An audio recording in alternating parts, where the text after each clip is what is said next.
Hello guys, দেখো আমি ধোকলা বানিয়েছি, কে কে খাবে চলে এসো। দেখো নরম তুলে ধোকলা, দেখো দেখো, দেখছো কি সুন্দর হয়েছে। কে কে খাবে কমেন্ট করে জানিয়ে দাও। দেখো আমি, দেখো, হাই, এই যে আমার ধোকলা।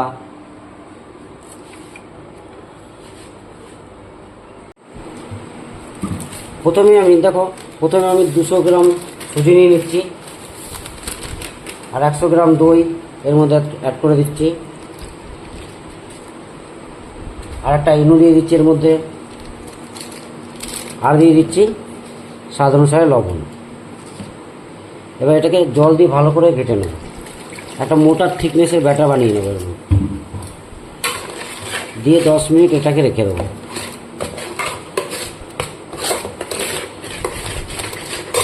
একটু জল দিচ্ছি, এটা একটা মোটা থিকনেসের ব্যাটার বানিয়ে নিচ্ছি। ফাইনালি ব্যাটারটা আমি এই থিকনেসে বানিয়ে নিয়েছি। এবার এটাকে 5 মিনিটের জন্য ঢেকে রেখে দেবো। এরপর আমি একটা থালায় সর্ষের তেল নিয়ে নিচ্ছি, দিয়ে ভালো করে এটাকে মাখিয়ে নিচ্ছি।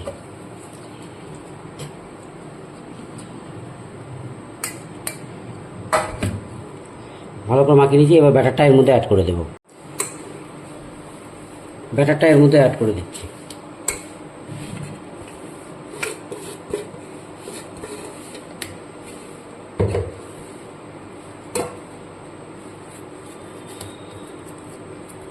চতুর্দিকে ভালো করে বসিয়ে নেব।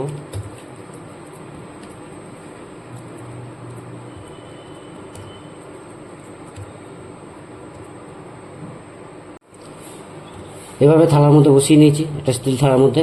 এবার কড়াই চাপিয়ে দিয়েছিলাম, কড়াইয়ের মধ্যে যে অল্প জল দিয়ে একটা স্ট্যান্ড বসিয়ে দিয়েছি, আর একটা পাতিলেবু এর মধ্যে দিয়ে দিয়েছি। এরপরে এটাকে এর উপরে বসিয়ে দেবো। এবার এটাকে কিছুক্ষণ হতে দেবো। ঢাকনা দিয়ে দিচ্ছি এর মধ্যে। এবার ঢাকনা দিয়ে এটাকে হতে দেবো। ঢাকনাটা সরিয়ে একবার চেক করে নিচ্ছি।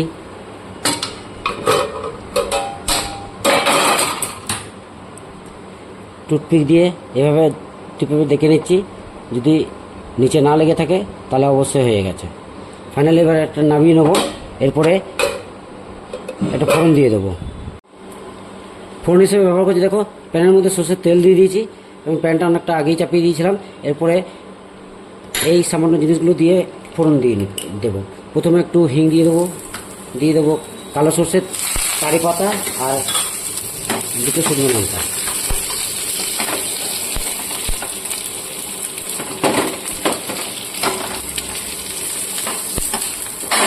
ফাইনাল হয়ে গেছে। এবার এটা এর মধ্যে অ্যাড করে দেবো। ফাইনালি এর মধ্যে এর উপরে ছড়িয়ে দিচ্ছি।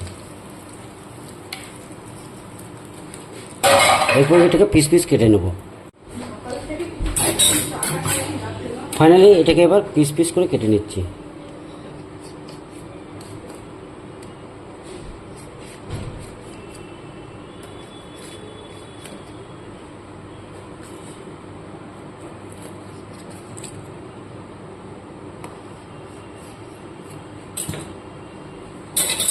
এটাকে তুলে নেব। দেখো বন্ধুরা, কি সুন্দর আমার রেডি হয়ে গেছে, দেখছো? চলো এবার এটাকে সার্ভ করা যাবে। ধোকলা আমার রেডি, প্রপার রেডি হয়ে গেছে। এবার এটাকে সার্ভ করব।